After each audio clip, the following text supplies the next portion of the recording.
शान्ति चाहिराखेको छन् तर शान्ति पाइराखेको छैन। एकता चाहन्छन् तर एकता हुन सकिराखेको छैन। किन थाहा छ? एकता हुनको निम्ति प्रेम चाहिन्छ। प्रेम आउनको निम्ति क्षमा चाहिन्छ। हामीले एकअर्कालाई क्षमा दिन सकिराखेको छैन। यसकारणले गर्दा हामी मुखले मात्रै प्रेमको कुराहरू गर्छन् तर हामी क्षमाका कुराहरू दिन चुकिराखेको हुन्छ। ससाना कुराहरूलाई हामी एकदम पोइन्टगत रूपमा राखेर क्षमा दिन सकिराखेको हुँदैनन्। वचनले चाहिँ भन्दछ हामीले मुखले मात्र होइन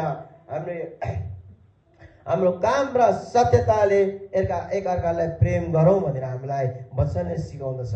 तपाईँले 1 यूहन्ना 3:18 हेर्नुभयो भने वचनले यसरी भन्दछ, मेरा साना बालकहरू, वचन वा मुखले मात्र हामी प्रेम नगरौँ तर काम र सत्यताले प्रेम गरौँ।